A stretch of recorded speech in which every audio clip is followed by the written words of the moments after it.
impartiendo esta charla encabezada por el doctor señor Palomo.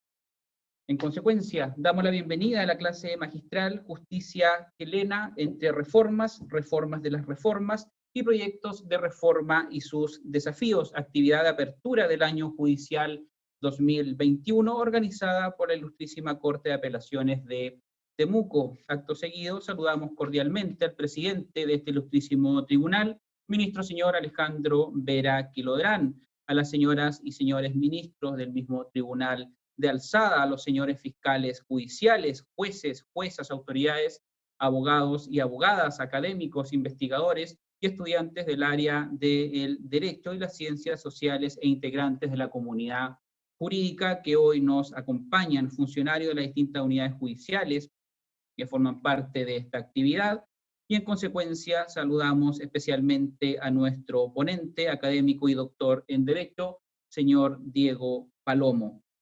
Invitamos al presidente de la Corte de Apelaciones de Temuco, ministro señor Alejandro Vera Quilodrán, a hacer uso de la palabra para efecto de dar una bienvenida formal a la presente clase magistral.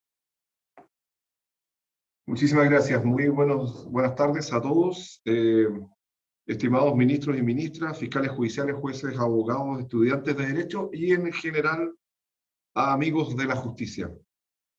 Hoy, ante la Corte de Apelaciones de Temuco, tenemos una oportunidad más de hacer un momento y un día memorable. No solamente marcamos el inicio del año judicial 2021, sino que hoy día aprendemos a marcar también el norte al que aspiramos conquistar este año 2021.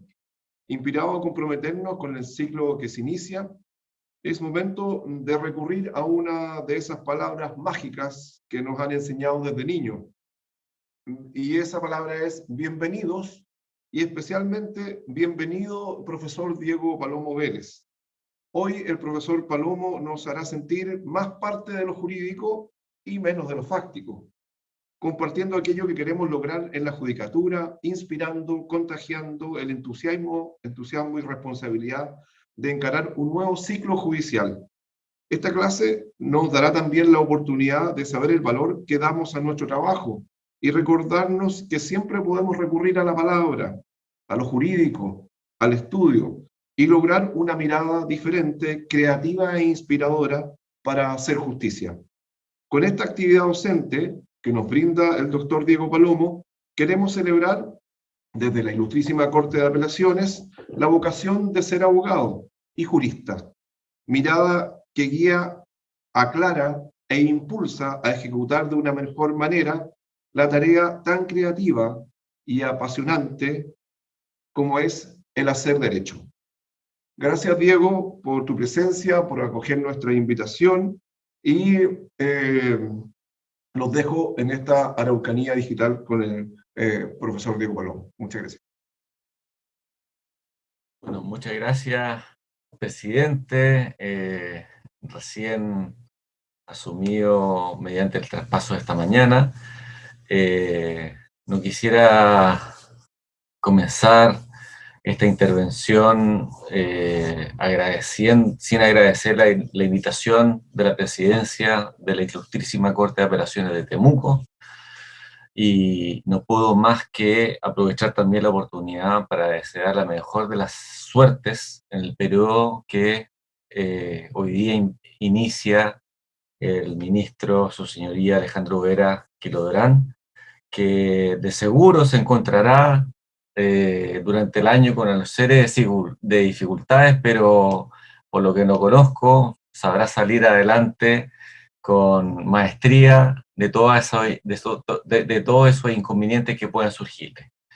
Ahora, más allá del agradecimiento, la invitación, más allá de mis intenciones de buen funcionamiento de la Corte durante el periodo de don Alejandro, no puedo sino comenzar sin contextualizar, al menos sucintamente, lo que pretendo compartir con ustedes, lo que pretendo decir en esta conferencia, en esta charla, en esta conversación, que tengo el agrado de ver que están 76 personas conectadas, lo que es un número muy importante y lo que refleja el poder de convocatoria de la Corte de Apelaciones, del presidente entrante, y me da mucho gusto que así sea. Pues bien, dicho eso, lo cierto es que la invitación que me ha cursado Alejandro me permite, no sé si Alejandro te complica que te diga Alejandro o te tengo que decir señoría. Lo cierto es que la invitación que me extiende su señoría ilustrísima Alejandro Vera me permite compartir con usted algunas reflexiones en torno a la justicia en nuestro país.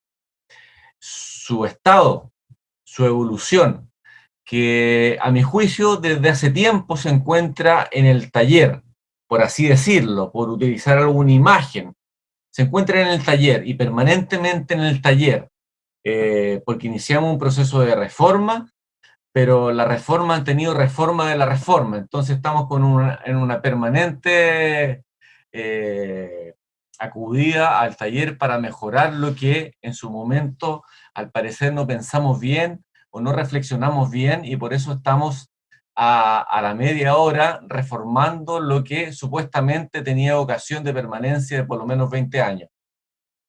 Ahora, en un proceso de reforma donde el lema parece ser el rescate de la justicia y su reemplace por otro modelo en donde ese modelo que pretende ser el reemplazante se asigna como un modelo de mejor calidad, más eficiente, más moderno y desde luego más útil para la solución de los problemas de la justicia. Primero partimos con la reforma a la justicia procesal penal, que por cierto tenía el lema de el rescate de todos los males que tenía la justicia anterior. Ya sabemos muy bien la separación de funciones entre la función de investigar y la función de acusar y de fallar. Sabemos la asunción del principio de adversabilidad. Sabemos también la creación del Ministerio Público y una serie de principios que vinieron a consolidar el punto de partida a partir del cual esta nueva justicia penal debía ser construida y debía ser estructurada. No conforme con eso, el Estado chileno avanzó hacia la reforma de la justicia civil, no sin dificultades, porque recuerden ustedes que primero creyeron que era bastante más simple de lo que es y apostaron por una justicia de familia sin abogados, creyendo que los abogados eran prescindibles, que eran extirpables de la justicia civil, y se dieron cuenta a corto tiempo que pareciera que los abogados aportaban algo, y lograban hacer esa intermediación, o al menos esa comunicación más fluida entre las partes directas y los jueces o juezas de familia que tenían, en la época en que no estaban los abogados, que interpretar qué tenían que hacer o qué pretendían pedir las partes del juicio. Luego seguimos con la reforma judicial a la justicia de familia, en donde también se pretendió huir de un régimen escrito, se pretendió instalar una justicia más eficiente, se pretendió hacer una justicia más justa, se pretendió instalar una serie de principios, y de algún modo se ha logrado en gran medida, no sin dificultades. Rescate que ahora se pretende terminar con la reforma a la justicia civil, que no me van a creer ustedes, pero que ya viene arrastrada hace más de 15 años en este país. O sea, el 2005 empezó la Universidad de Chile, luego siguió la Universidad Católica con un proyecto, un anteproyecto, luego vino el primer proyecto el primer gobierno del presidente Sebastián Piñera, no, perdón, de la presidenta Bachelet, luego el presidente Piñera hizo una reestructuración total de ese proyecto, y entonces cambiamos todo enseguida. Luego se suspendió, ustedes saben, por distintas razones, porque no estaba completamente definido cuáles van a ser o cuáles iban a ser los soportes orgánicos que iban a sustentar esa reforma procedimental que se estaba proponiendo, y hace, yo diría, 6 meses, 5 meses, el ministro de Justicia anunció con bombo y platillo que iba a retomar la tramitación de la reforma a la justicia civil. Ignoro si eso se ha concretado al día de hoy. Lo que no cabe olvidar es que cuando hablamos de la reforma a la justicia civil estamos hablando ni más ni menos de la reforma al sistema general y supletorio. Vale decir, cuando nos encontramos en sede de familia, cuando nos encontramos en sede procesal penal, cuando nos encontramos en sede procesal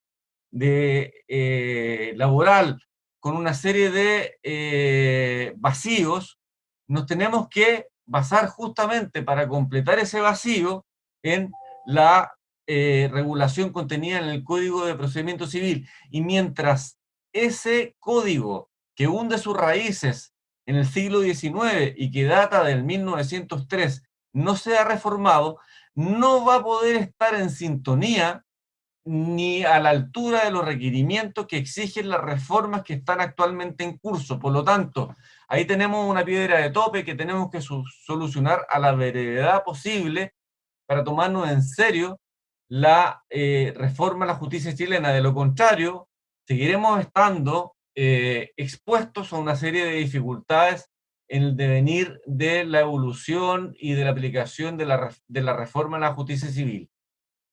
Dicho eso, me propongo compartir con ustedes y plantear una revisión hasta cierta medida o en buena medida personal y en cierto punto crítica sobre algunos aspectos de la situación de las reformas experimentadas en el plano de la justicia civil chilena en general, pero especialmente, aquí lo quisiera reforzar o subrayar, especialmente en lo que liga o en lo que se relaciona con lo que, a mi parecer, es un balance todavía pendiente entre lo que debe ser la búsqueda de una justicia más eficiente, más rápida, con mayor celeridad, y el logro de otros objetivos tan o más valiosos.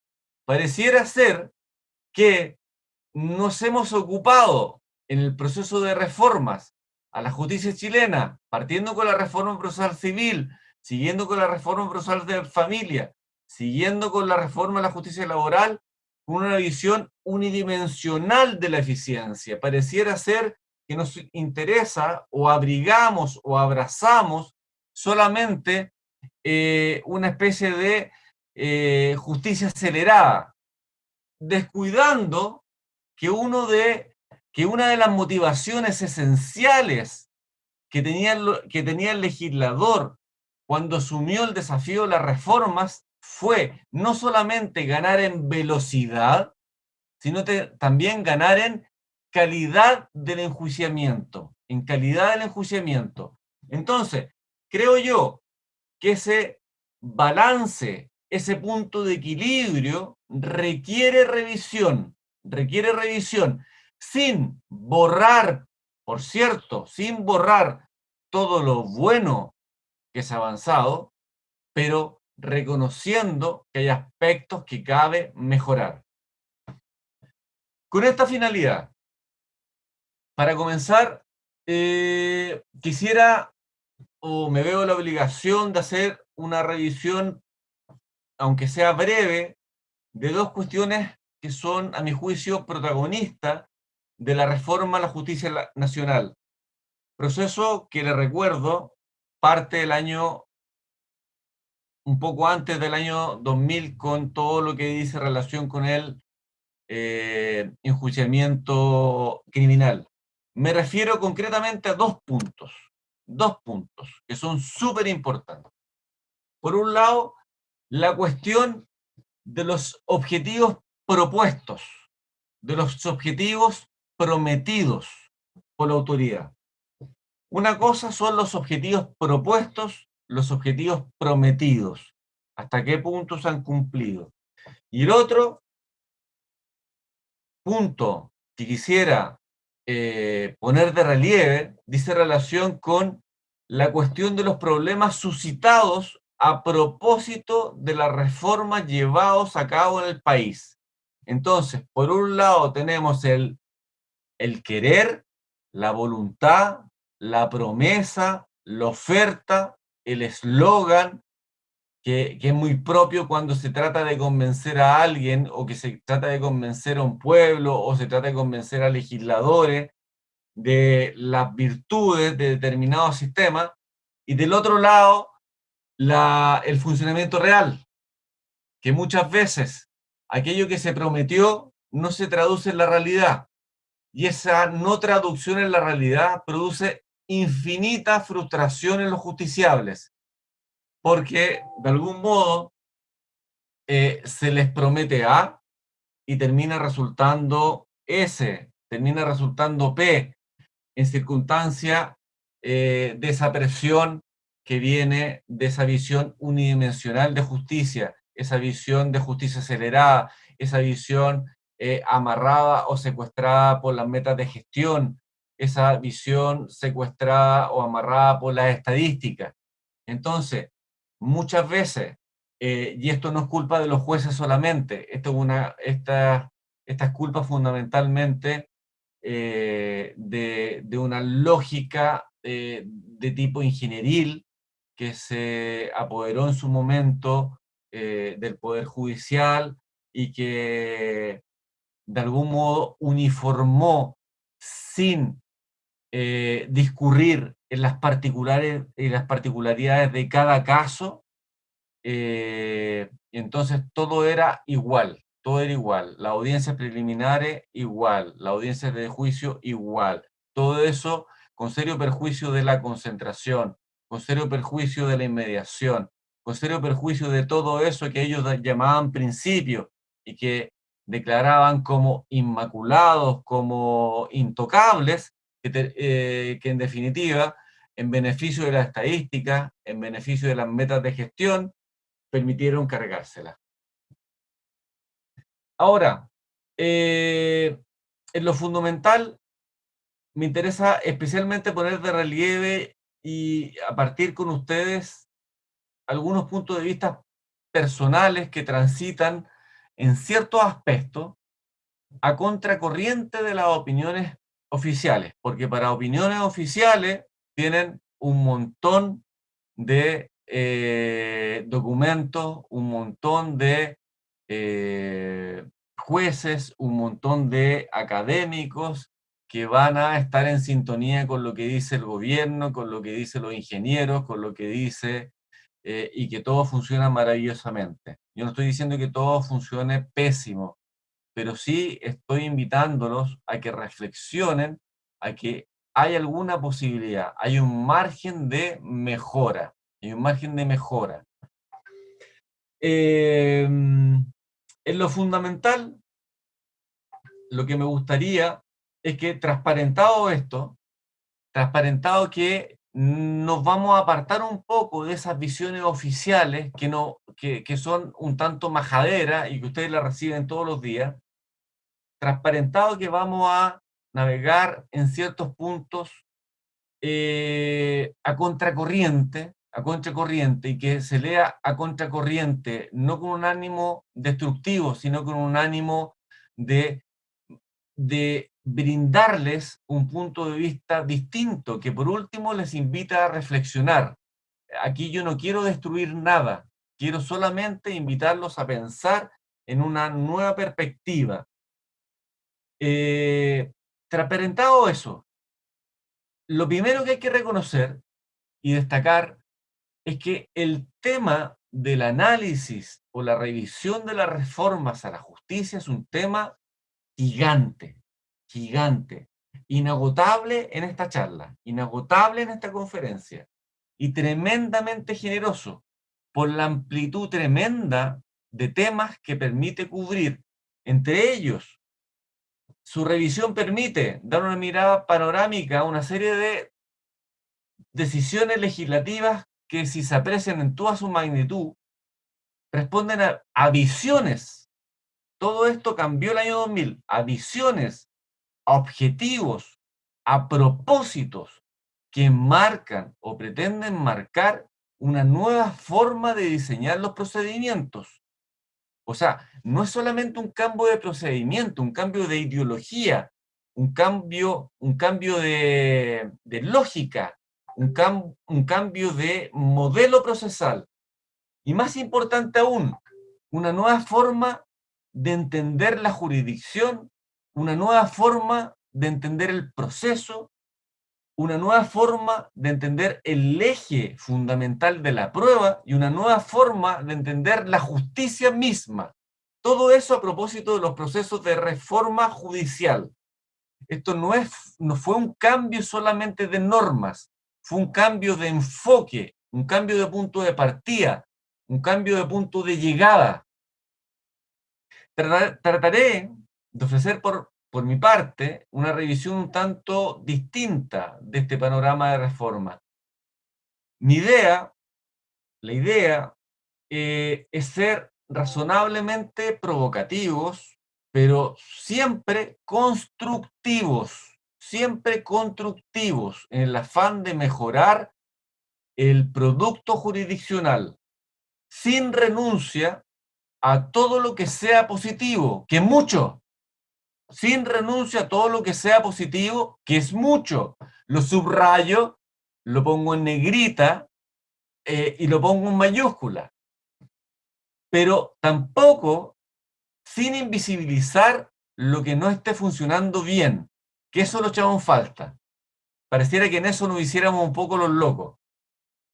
La idea, entonces, mi idea, es plantear una posición que invite a considerar la conveniencia y hasta la necesidad de repensar la dirección y la intensidad de algunas definiciones o caminos adoptados en los procesos de reforma, ya sea los procesos de reforma en la aplicación o el proceso de reforma a la justicia civil en espera. Y no es difícil dar con estas intensidades, no es difícil dar con estas definiciones. Todas estas razones, directa o indirectamente, apuntaban al dominio absoluto, casi sin matices, de la forma escrita.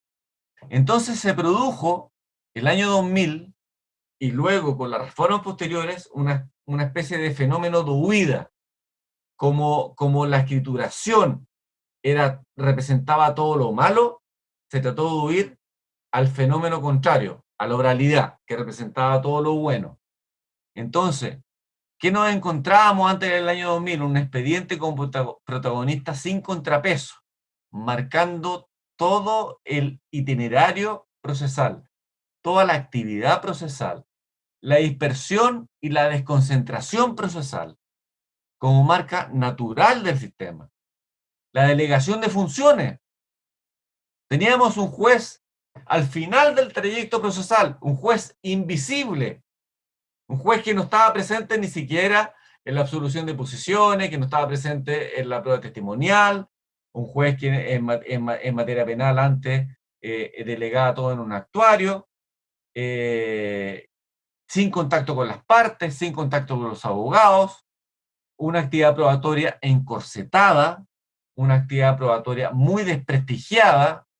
Recuerden ustedes lo que es la prueba testimonial, que en materia civil sigue siendo una prueba desprestigiada, justamente por la ausencia del juez, con afectación, huelga decirlo, de la calidad de la respuesta jurisdiccional, porque por muy proceso civil que sea, hay juicios civiles que se resuelven con declaraciones testimoniales importantes. No todo se resuelve con documentos. En general, una de las críticas más importantes decía en relación con la lentitud y la ineficiencia de la justicia anterior. Pues bien, este modelo escrito y todas las manifestaciones hicieron crisis. Al menos una mayoría así lo estimó. Y así lo estima. En efecto, nos decidimos en este país y afrontamos el desafío de las reformas generales, postergando paradójicamente el régimen supletorio general, que es la reforma procesal civil. Lo hicimos en el orden jurisdiccional de familia, lo hicimos en el orden jurisdiccional laboral, sin perjuicio de lo que ya dijimos del orden jurisdiccional penal. Se apostó con claridad meridiana, con una fórmula contraria a la escrituración. Vale decir, la oralidad en los juicios. Fórmula que se estimó como la más moderna, como la más eficiente, como la más en sintonía con las necesidades del siglo XXI, como la más sexy, como la que había que recoger sí o sí, porque en Europa regía, porque en Estados Unidos regía, porque en los países más avanzados regían. Entonces lo teníamos que hacer. Y donde todos, en estos modelos, en los modelos orales, y donde todo y todos invitaban a la meta de poner fin a de una vez y para siempre, a una justicia desprestigiada, a una justicia puesta en cuestión, a una justicia débil en cuanto a institución, a una justicia ineficiente, a una justicia lenta, a una justicia lejana, a una justicia sin rostro humano, muy importante en los tiempos actuales, para reforzar la imagen de las instituciones. Y aparentemente, no digo que sea así, pero aparentemente de cara a los ciudadanos, despreocupada de ellos. Entonces, se optó por el reemplazo por una justicia que a la vez de eficiente fuera moderna. Pusieron efectivo contacto al juez, a las partes, a los abogados, desde una fase temprana del juicio, no al final del trayecto judicial, en una etapa temprana del juicio. Pues bien, se dijo que tan caros objetivos, tan importantes objetivos, solo estaban disponibles en nuevos diseños procedimentales que optasen claramente y sin medias tintas, casi sin matices, por una oralidad, por una concentración, por una inmediación realmente efectiva y llevadas hasta las últimas consecuencias. Pero por sobre todo se dijo, a la hora de asumir estos sistemas, que tan importantes objetivos solo estaban disponibles en nuevos procedimientos que optasen con contundencia y reforzadísima confianza en un nuevo perfil de jueces. Jueces presentes, jueces visibles, jueces protagonistas, jueces activos, dotándoles de reforzadísimas facultades y poderes al servicio de una nueva y mejor y moderna justicia, que se quería y se quiere mucha más justa y sobre todo mucho más rápida y mucho más eficiente. Planteado este escenario, y en este contexto nuestra reforma en Chile, la pregunta que nos hacemos es ¿qué tan innovadores al incorporar la oralidad también al orden jurisdiccional no penal fuimos? La respuesta es que nada. Hace más de 100 años en el mundo la oralidad llegó a la justicia civil. Entonces, la verdad, de novedad, bastante poco. Entonces, el retraso de la oralidad en los procesos no penales nos traía, primero, una mala noticia, llegamos atrasados, pero segundo, una buena noticia. Más de 100 años de experiencia en dichos procedimientos, fundamentalmente europeos, que fueron corrigiendo los errores que fueron descubriendo a lo largo de los años, durante más de un siglo, Entonces, teníamos la oportunidad de corregir todos los errores. Ahora, nosotros desde hace más de un siglo teníamos esa oportunidad, y cuando asumimos ese modelo de oralidad, todo ello lo hicimos en el contexto de un nuevo trato procesal que puso todas las fichas de la jugada, permítanme la expresión, todas las fichas de la jugada en el rescate de la importancia de los jueces y las juezas, como representantes del bien común dentro del proceso en representación del Estado, y al que se le hizo asumir un reforzado rol director y protagonista. Por lo tanto, dicho sea de paso, nada estamos descubriendo de nuevo, y el desafío está en aprender de los errores que otros países cometieron a la hora de implementar estos procesos. Llegamos atrasados, no es primera vez en Chile, llegamos atrasados, para variar. Miles de páginas se han escrito sobre las virtudes de la oralidad, pero en esta lógica se ha caído en muchas visiones maniqueas, en donde la oralidad es pura felicidad, puro arcoíris, pura buenaventuranza. Entonces, en esa lógica se lleva hasta las últimas consecuencias, olvidando que un proceso bien regulado es oral y escrito, no puramente oral, porque hay algunas actuaciones del proceso que son especialmente útiles para ser recogidas en formato oral, y hay otras, como la audiencia de juicio, en donde la oralidad es especialmente beneficiosa. Ahora, lo que hay que evitar a toda costa es que abramos todas nuestras puertas y corazones a una oralidad como si fuera la fórmula o la panacea a todos los males de la justicia, a todos los problemas de la justicia, que fuera una especie de vacuna, permítanme la expresión aprovechando la pandemia, que soluciona todos los males habidos y por haber. ¿Cuál es el otro problema? Es que este maniqueísmo ha llevado las manifestaciones a las últimas consecuencias. Por ejemplo, la recuperación de la prueba, que ha venido de parte de los procesos reformados hacia la oralidad, y el sistema de valoración libre, que pareciera no admitir matices ni controles. Pareciera ser que el sistema de valoración de la prueba libre no admitiera matices ni controles. ¿Por qué? Por la inmediación judicial que rige allí. La mayor importancia del juicio de primer grado, que lleva fórmulas como la ejecución provisional de la sentencia, no firmes, sin caución, que se recoge en el Código de Procedimiento Civil con todos los riesgos que ello entraña. El protagonismo, y compartirán conmigo, puramente descongestionante de los mecanismos alternativos de solución de conflictos. Léase mediación, léase conciliación, que muchas veces sirve para matar causas y mejorar los índices o las estadísticas. Pero especialmente todo lo que diga en el papel o con el papel que se espera que pretenda cumplir los jueces y las juezas.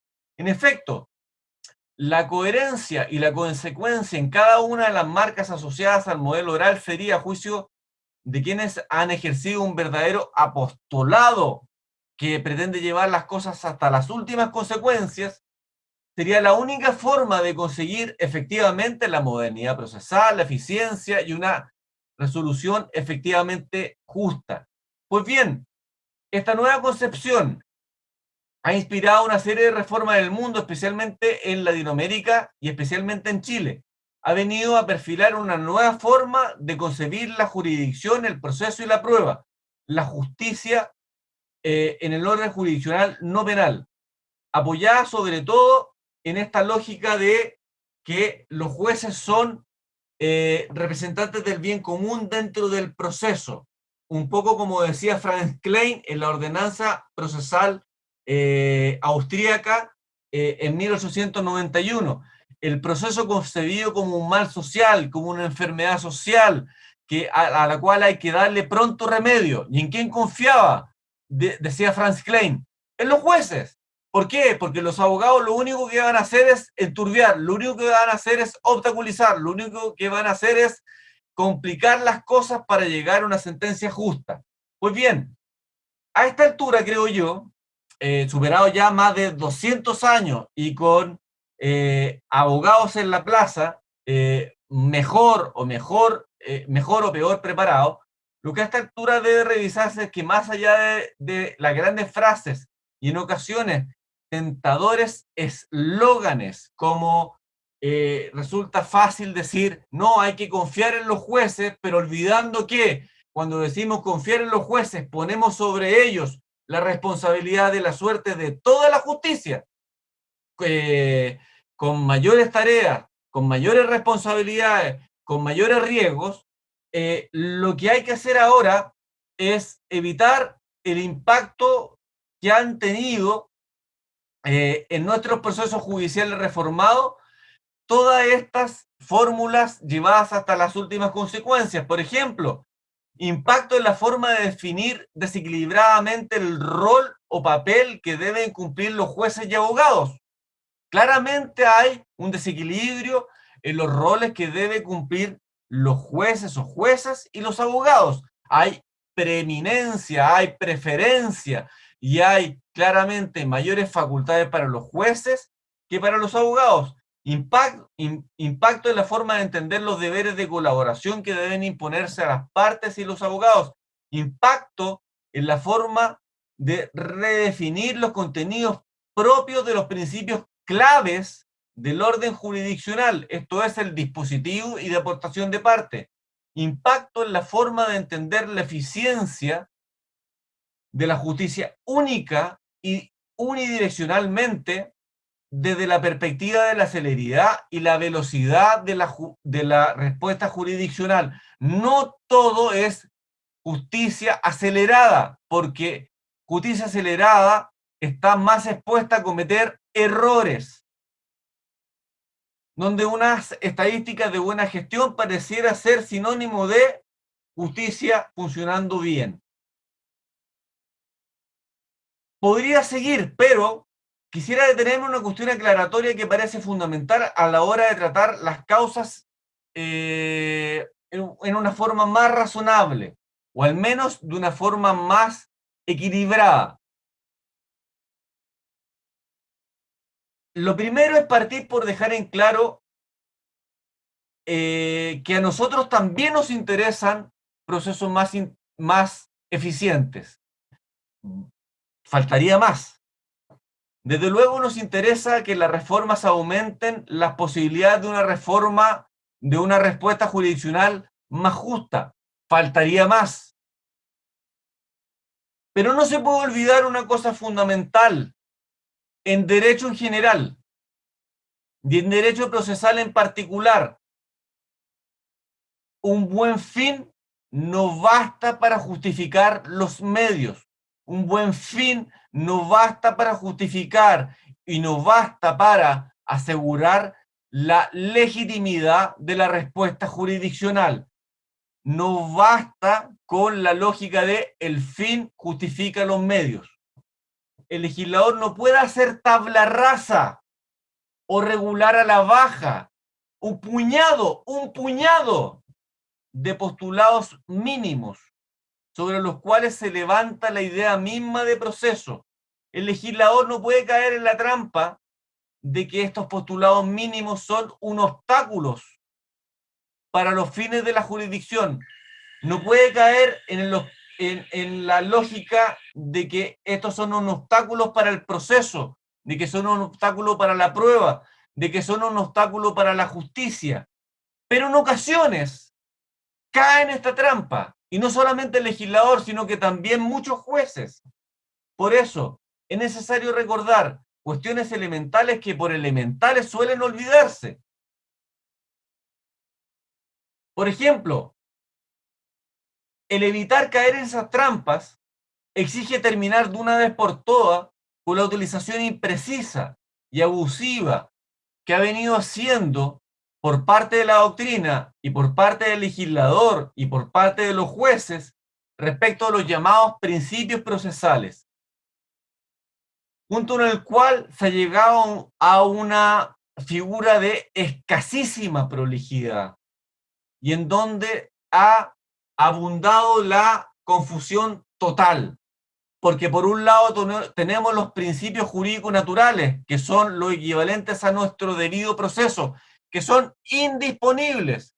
Cuando el legislador se decide a diseñar un procedimiento, no puede cargarse la contradicción, no puede cargarse la imparcialidad, no puede cargarse la igualdad de armas, no puede cargarse la buena fe. Es un puñado de elementos que son indisponibles para el legislador y para los jueces en el caso concreto.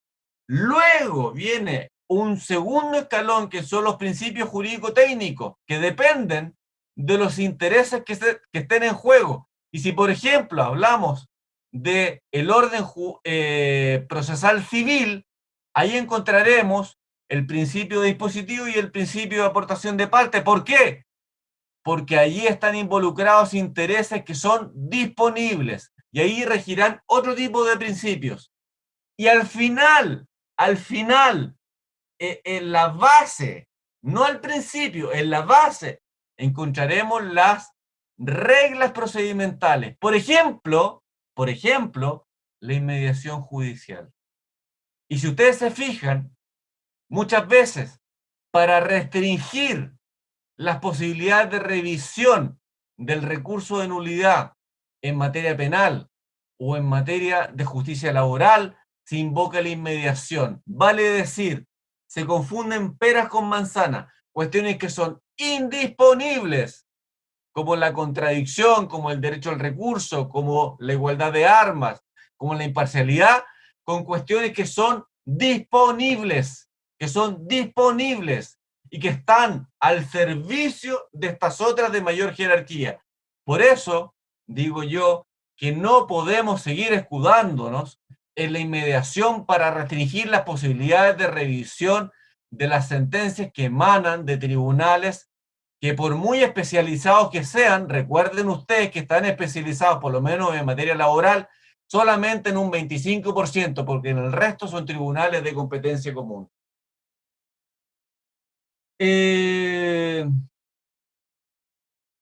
Voy terminando.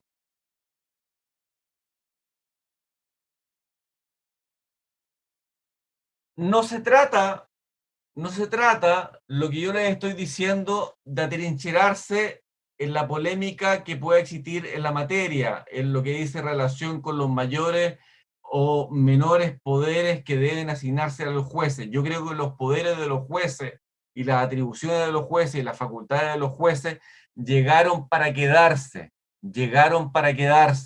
Y entrar en la lógica de los jueces no tienen que tener ninguna facultad, ninguna atribución, es absolutamente absurdo. Lo que sí hay que pensar, imagínense por un rato, una regla, en donde por un lado tenemos en un extremo los jueces sin ningún poder, y por otro lado tenemos en el extremo los jueces con todos los poderes y los abogados sin ningún poder. Existe vida en el medio.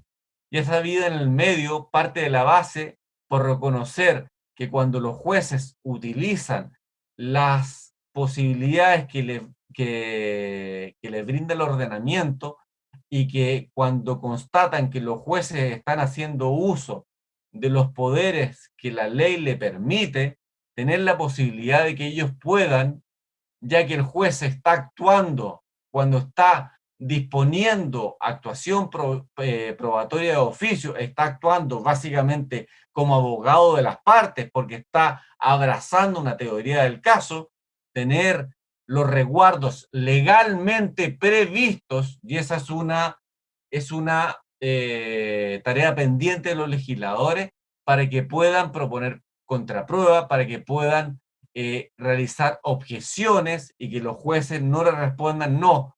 Es que usted no puede realizar objeciones porque soy yo, juez, el que está realizando las preguntas, porque eso no se ajusta a los estándares propios para asegurar la confiabilidad de la información que se ingresa al juicio.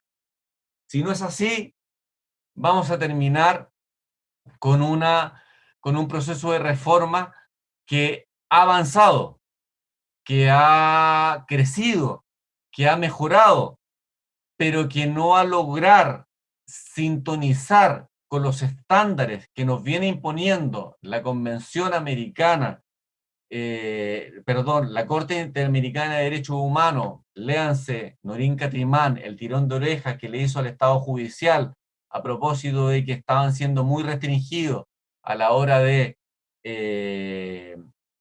fallar los recursos de nulidad penal. Vamos a seguir con un proceso de reforma que está trunco, que está incompleto, y que podemos seguir mejorando, y en lo fundamental, te diría yo, no seguir inventando la rueda. Porque si ustedes se fijan, cada reforma judicial que hemos tenido desde el año 2000 ha pretendido inventar la rueda. Y es bueno que mantengamos cierta uniformidad, cierta coherencia en lo que vamos legislando a medida que vamos avanzando. Si ustedes me permiten compartir pantalla, presidente, le pido su autorización. Presidente, ¿puedo? Sí, por supuesto. Y el trato a Alejandro también está bien. Ya. No sé si lo ven. Se está cargando, parece. Ya. Usted me dice. Sí, se ve bien. Ya, perfecto. Entonces, a modo de conclusión, la primera, la oralidad apareja cambios importantes, cambios positivos, cambios que se alejan y que ponen de algún modo en el baúl de los recuerdos una serie de objeciones que abundaban en el sistema escriturado, partiendo por el protagonismo del sistema del expediente escrito, partiendo por la invisibilidad del juez, partiendo por la poca moralización de la actividad judicial o de la actividad de los abogados, porque una cosa es ir a una audiencia y otra cosa es escribir el escrito. Entonces el papel no se sonroja, en cambio la audiencia, salvo que se trate de abogados un poco cara de palo, cuesta más plantear teorías que no tienen ningún sustento. Entonces, pero no cura todos los males, no cura todos los males, y no cura todos los males la oralidad, porque la oralidad no basta o no alcanza solo con el cambio procedimental. La oralidad tiene que estar acompañada de capacitación. Capacitación no solamente para los jueces, capacitación para los abogados, capacitación para los abogados para que de algún modo no se apoyen pasivamente en la tarea que los jueces dotados de poderes activos les hagan, en definitiva, toda la pega. Los abogados tienen que asumir el rol, el papel de tomarse en serio la labor que realizan y contribuir con las mayores exigencias y ponerse en sintonía con las mayores exigencias que impone un sistema o un modelo procesal oral. Un modelo procesal oral transparenta las debilidades del abogado que no está preparado. Un sistema oral transparenta la chapucería. Un sistema oral transparenta la ignorancia. Por lo tanto, un sistema oral exige preparación de los abogados, exige preparación de los jueces, que no lleguen a la audiencia sin habérsela estudiado previamente y que la audiencia cumpla los fines que debe cumplir, ya sea la preparatoria con toda la finalidad que impone y la de juicio propiamente tal. Hay que tomarse con andina, hay que tomarse con prevención este discurso que se viene escuchando hace mucho rato del confiar en los jueces. ¿Por qué? Porque trae como consecuencia la pasividad de los jueces, de los abogados, que creen que los jueces van a salvar los papeles de la justicia, que los jueces le van a salvar su causa. Los abogados tienen que comprometerse a asumir con responsabilidad el encargo que el cliente les hace, imprimiendo toda la responsabilidad, imprimiendo todo el conocimiento, todo el estudio para sacar adelante esto con los mayores requerimientos que impone un modelo oral, no solamente en el desarrollo ante el tribunal acuo, sino que también en la formulación de los recursos ante el tribunal ad quem. Hay que brindarle la oportunidad a los abogados. Y en esto, no siendo la mayoría, no siendo la regla general, hay que invitar a jueces y a juezas que muchas veces no comprenden el rol que deben asumir y de algún modo el tratamiento que brindan al colega abogado no es el más adecuado. Y no conforme con ello, muchas veces en el afán de sacarse o de matar causa, me he encontrado con algunos casos aislados en donde apagan el audio para conciliar o bien fuerzan ciertas conciliaciones en el afán de cumplir las metas de gestión. Hay que evitar, ministro, tropezar con la misma piedra. Hay que crecer, hay que aprender de los errores. De lo contrario, este país no avanza. Y no avanza no solamente en el plano de la justicia, sino que no avanza en el plano general. Entonces, hay que aprender de los errores de las experiencias reformadoras anteriores para que lo que queda sea una experiencia, dado su carácter supletorio y general, exitosa. Hay que corregir esta lógica de que queremos eficiencia, pero abrigamos y abrazamos el enfoque unidimensional de eficiencia, como si la eficiencia fuese solamente ir rápido, y no importa el resultado que sea, pero ir rápido, sacar las causas rápido. Y yo creo que eso no es lo que se prometió al ciudadano y no es lo que buscamos nosotros como producto jurisdiccional. No basta con el cumplimiento de las estadísticas, que está bien, hay que aspirar a cumplir las estadísticas, pero no es el único medidor. No hay que olvidar que la justicia no es una máquina de fabricación de salchichas. Aquí se juzga la libertad de una persona, aquí se juzga temas ligados con familia, aquí se juzga la propiedad de una persona, aquí se juzga el alimento de una persona cuando ha perdido el trabajo. Hay temas muy relevantes, entonces no podemos operar como los ingenieros que creen que todo es igual, que todo es exactamente igual y de algún modo tenemos que imponernos a esa lógica que se ha venido impuesta desde la Corte Suprema. La clave, a mi juicio, y que se ha venido imponiendo en este tiempo y que hace que la justicia, no sé si ustedes leyeron en el Mercurio, un estudio del domingo de percepción de la Universidad del Desarrollo, en donde muchas veces se le echa la culpa a los jueces y a los fiscales del mal funcionamiento de la justicia. Y estudio de percepción, que para mi juicio no tiene demasiado valor, pero lo que sí recojo es que la ciudadanía percibe, la ciudadanía usuaria del sistema de justicia, percibe una distancia importante entre lo que se dispone en la ley, entre lo que se le ofreció por parte de quienes crearon este sistema reformado y lo que termina aconteciendo en la práctica, que termina siendo muy pobre y que genera frustración sobre lo que se prometía sobre la oralidad. Hay que buscar un punto de equilibrio.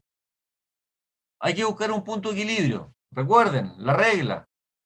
Por un lado, cero poder de los jueces. Por un lado, completo poder de los jueces. Hay vida entre medio. Y ahí tenemos que ubicarnos siempre sobre la base de imponerle controles a los jueces cuando utilicen esos poderes. La clave está en los controles. En los controles. Hay que recordar que no descubrimos nada, que llegamos con mucho retraso y que tenemos la oportunidad, que tenemos la oportunidad de rectificar sobre la base del derecho comparado y sobre la base de la experiencia que llevamos acumulada. Entonces, la oralidad útil y verdaderamente eficiente requiere una dotación de medios humanos y materiales de calidad, de jueces que estén sometidos a control. De lo contrario, nuestro barco se hunde. Cierro con esta frase de Calamandrei de 1921 y que está en sintonía con lo que le vengo diciendo. Debemos ser especialmente cuidadosos para no transformar la reforma hacia la oralidad en algo perjudicial. Carnelluti, 1921. Ministro, un gusto, le agradezco nuevamente la invitación y espero que esto haya servido de algún modo de reflexión, siempre en un ánimo constructivo, consciente de que hemos mejorado muchísimo, pero que todavía nos falta por mejorar. Muchas gracias, profesor Palomo. Agradecemos la intervención del doctor Palomo, quien desde sus inicios en cuanto a su doctorado y estancia en investigaciones sucesivas en el extranjero ha aportado trabajos como el que ha planteado y expuesto en esta clase magistral respecto a la necesidad de la justicia chilena en cuanto a las reformas y ha contribuido en este sentido en áreas del proceso civil, laboral y penal. En este contexto se les invita a quienes asisten a la presente charla a efectos de realizar y generar sus preguntas para efecto de transmitirlas al doctor Palomo. En ese sentido, se han materializado las siguientes preguntas al efecto que paso a dar lectura. Se le consulta al doctor Palomo respecto a una institución que él respecto a la cual ha escrito y se refiere específicamente a la institución, abro comillas, reputation, como forma de solución del conflicto más allá de la autotutela, en consideración sobre todo teniendo en cuenta los hechos de connotación pública del último tiempo en que la gente pareciera tener la libertad de solucionar sus problemas por propia mano.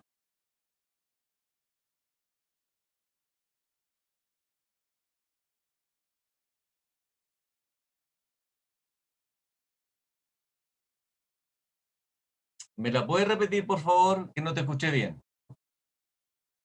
Consultan respecto a la institución que usted ha, respecto a la cual ha escrito, específicamente señalada, y abro comillas, reputation, como forma de solución del conflicto más allá de la autotutela, en consideración sobre todo teniendo en cuenta los hechos de connotación pública del último tiempo en que la gente pareciera tener la libertad de solucionar sus problemas por propia mano. Bueno, lo que... Este tema de la justicia por propia mano que hemos visto en los últimos tiempos es un tema especialmente grave, pero que de algún modo refleja, anida, de algún modo nos indica que algo está fallando. La ciudadanía no está percibiendo que los tribunales de justicia, que los fiscales del Ministerio Público estén realizando su trabajo. Entonces, uno de los caminos, y aquí me aparto un poco de lo que tú me preguntabas, uno de los caminos que yo vengo postulando desde todo el año pasado, y yo sé que es un tema súper polémico, para darle participación a la ciudadanía, y cuando yo digo esto, darle participación a la ciudadanía en la administración de justicia y que sepan lo difícil que es esa tarea, lo crucial que es esa tarea, lo decisiva que es esa tarea para un buen Estado de Derecho, un buen Estado democrático de Derecho. Yo he postulado que, a propósito del proceso constituyente, debiésemos darle una vuelta a la posibilidad de que, tratándose de los delitos más graves, nos pudiéramos de algún modo plantear la posibilidad de un juicio por jurado. Un juicio por jurado de los delitos más graves, que tiene una serie de resguardos, una serie de controles que de alguna manera permitirían que la gente se empape de aquello que critican tan livianamente desde afuera, pero tal vez conociendo cómo funciona eso desde adentro, van a ver que de algún modo la tarea no es sencilla. Hay una serie de resguardos, primero de selección del jurado, luego de recusaciones, luego de interrogaciones, de instrucciones del juez, o sea, resguardos habidos y por haber, y que ustedes lo pensarán, estamos tratando de importar una institución norteamericana, pero si ustedes cruzan la cordillera, en Buenos Aires y en distintas provincias de Argentina, ya está funcionando esto. Y carnicero, panadero,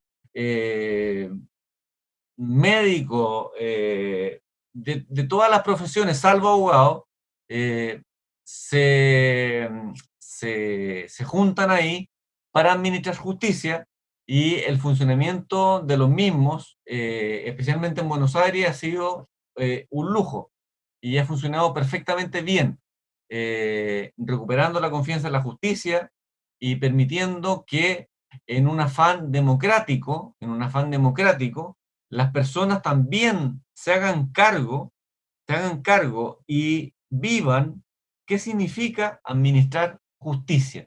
Entonces yo lo dejo planteado a ustedes para que le den una vuelta. Esto no se trata de sustituir la justicia letrada, la justicia profesional, por la justicia legal.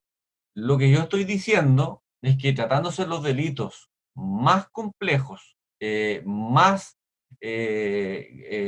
delitos más graves, existe la posibilidad de una justicia popular, una justicia de juicio por jurado, que ha funcionado bastante bien en países de nuestro entorno, no más lejos que Argentina. Bien. Como segunda pregunta dirigida al doctor Palomo, se centra en la materia laboral y es del siguiente tenor. ¿Cuál sería la oportunidad en que el juez debiera tener por tácitamente admitidos ciertos hechos contenidos en la demanda como consecuencia de no haberse contestado por el demandado la misma? ¿Puede utilizarse esta facultad para no fijar hechos controvertidos y evitar el periodo de prueba? Eso es súper discutible. Hay posiciones para uno y para otro.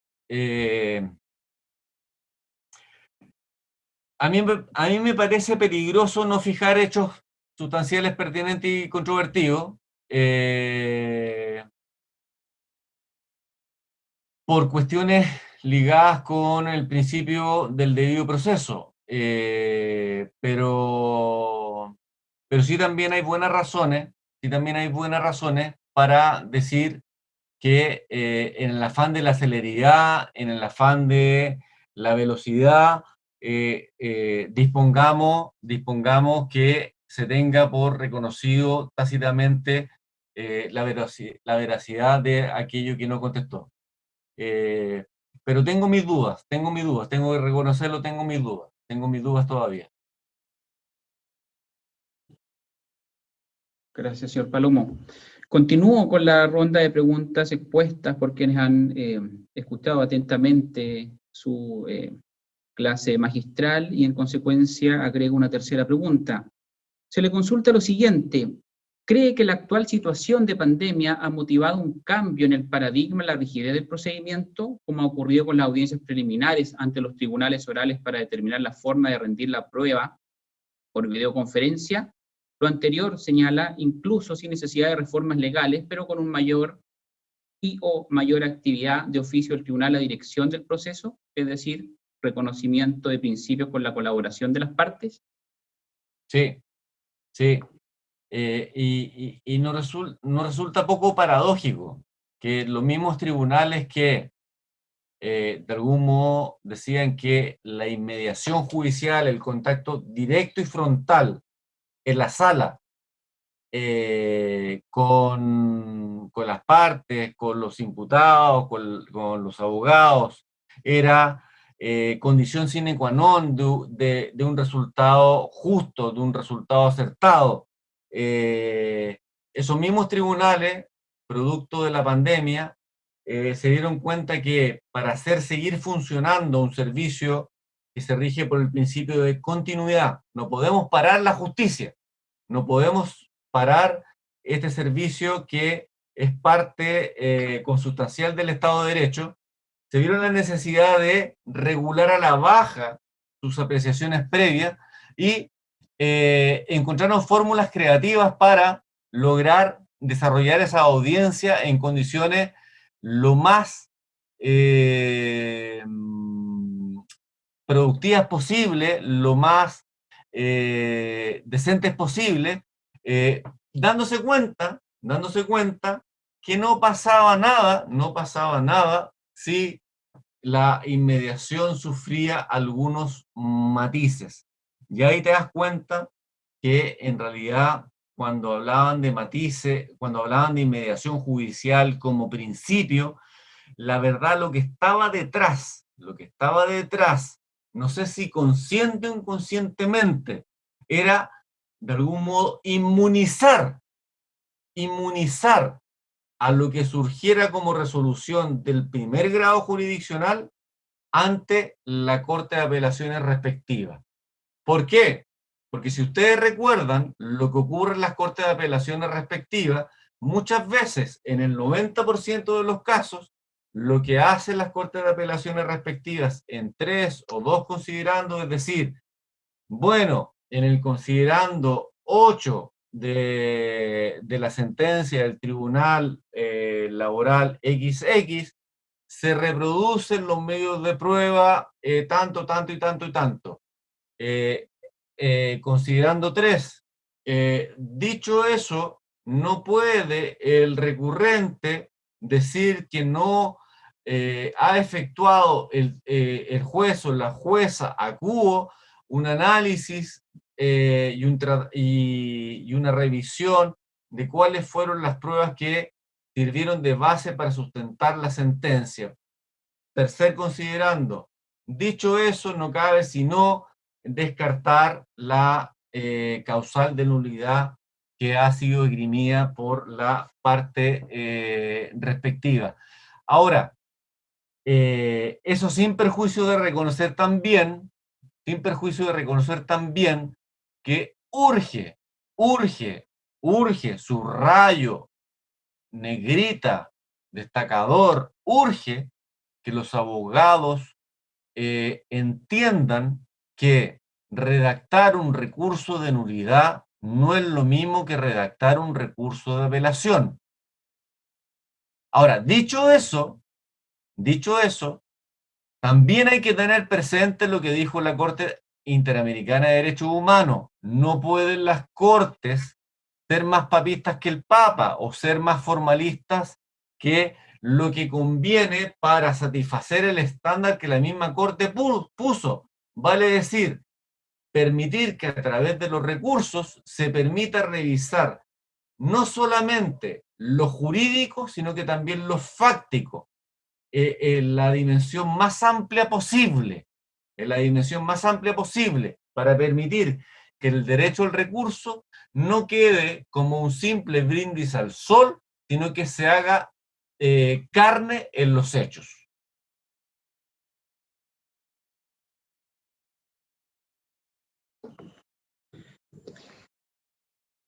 Muchas gracias, señor Palomo. Eso en cuanto a la tercera pregunta. Continuando con las rondas de las mismas, paso a exponer la cuarta pregunta que se formula para terminar con una adicional, ya adelantando y cerrando este ciclo. ¿Qué importancia le atribuye usted a la reforma procesal civil que ha venido postergándose desde ya hace bastante tiempo? A ver, yo participé del foro en su momento, en el primer gobierno Piñera. He participado también de antemano con la preparación y los estudios para configurar la mejor propuesta posible. He presionado por distintas vías para que se retome esto. Le asigno la mayor de la importancia, no solamente desde la perspectiva de poner en sintonía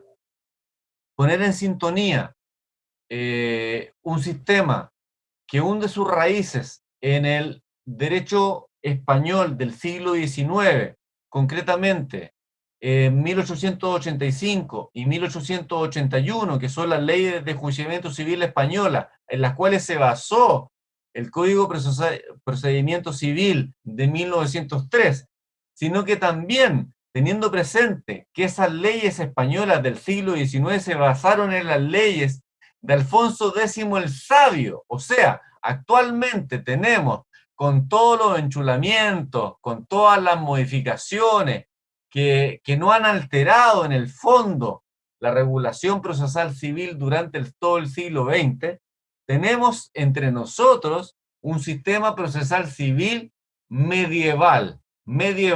Por lo tanto, es completamente ajeno a la racionalidad, ajeno a la lógica, ajeno al bien común, seguir teniendo una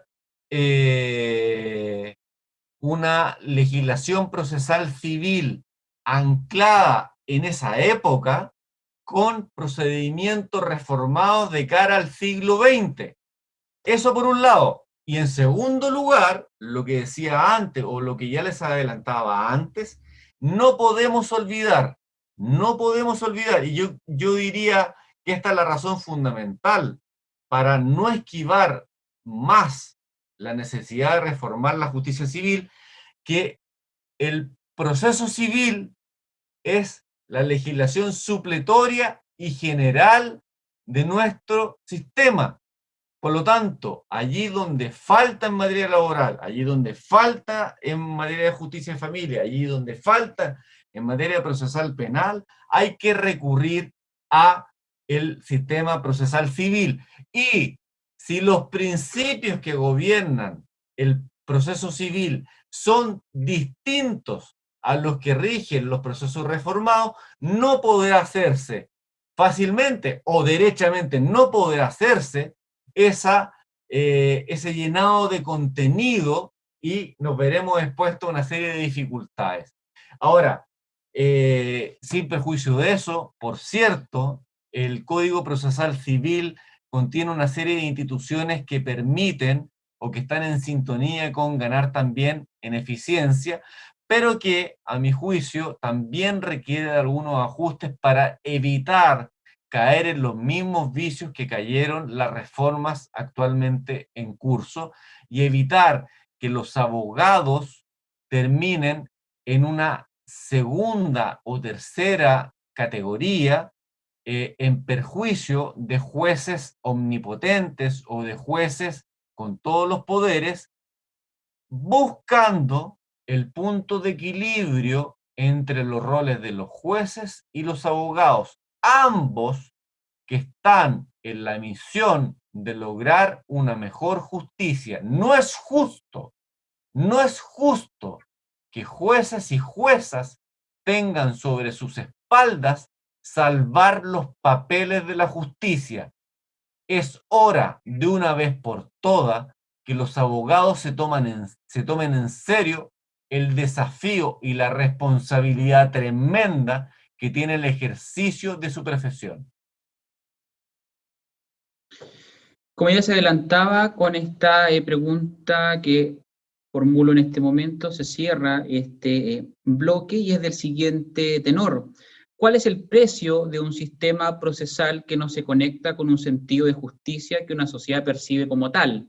Acto seguido, ¿cree usted que el sistema de jurados se abre como puerta a la legitimación de la decisión en los tiempos que hoy vivimos? Y en definitiva, con esto estamos ya pensando en la reforma a la reforma.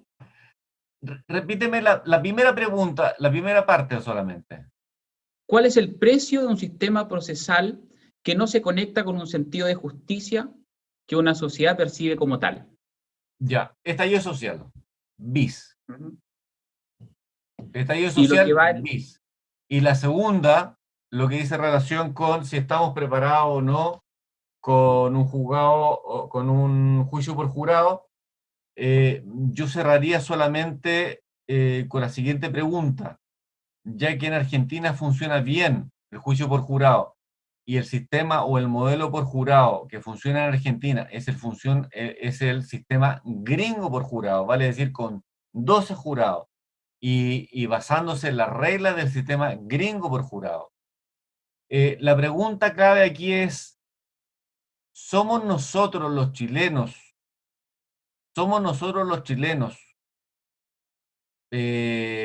inferiores a los argentinos para ser incapaces de implementar un sistema por jurado? No sé si ustedes están de acuerdo o no con eso. Yo no estoy de acuerdo con eso. Yo creo que nosotros tenemos las mismas cualidades y las mismas deficiencias que tienen los argentinos para afrontar un juicio por jurados.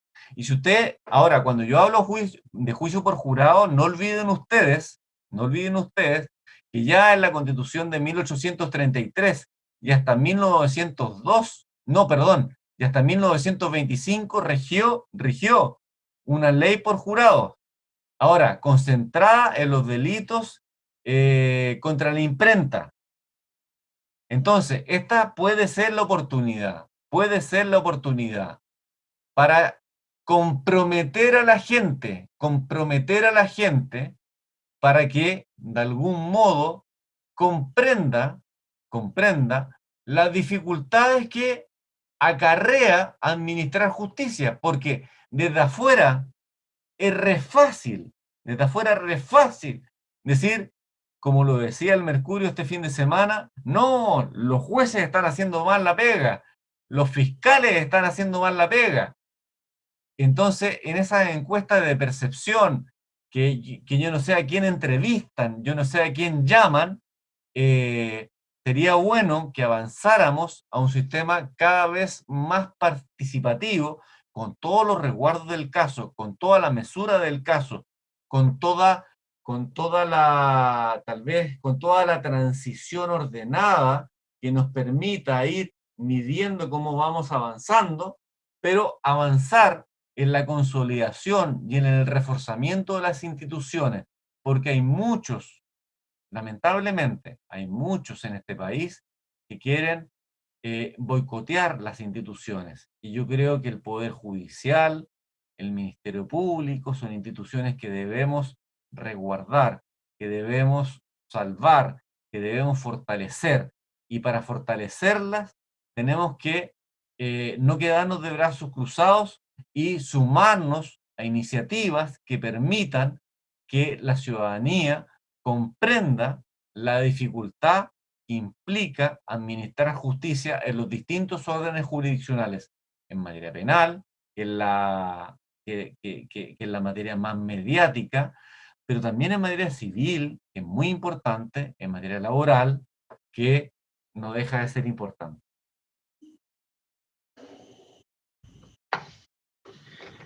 Agradecemos las preguntas realizadas por los asistentes, así como las respuestas abarcando cada una de ellas por parte del doctor Palomo, que ha tenido la gentileza de acompañarnos en esta actividad que en definitiva viene a ser el corolario de este inicio del año judicial 2021.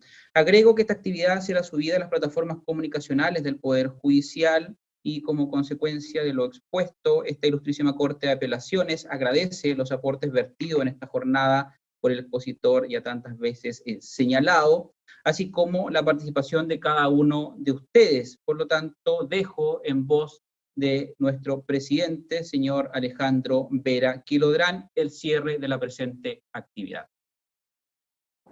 Muchas gracias, Martín. Bueno, después de esta clase magistral, la verdad las cosas que nos da bastante que pensar y nos permite, digamos, plantearnos de una manera distinta. Era el objetivo, yo creo que lo hemos cumplido, y invitarlo nuevamente a trabajar por el quehacer de la justicia y que todos pretendemos que se mantenga en el nivel que tenemos ahora e irlo superando poco a poco. Con eso que hicimos, lograr con la charla y la clase magistral que nos ha dado el doctor Palomo, así que le agradezco a todos su participación, su asistencia, y nuevamente, doctor Palomo, muchas gracias por la invitación. Gracias, presidente. Hasta luego. Hasta luego.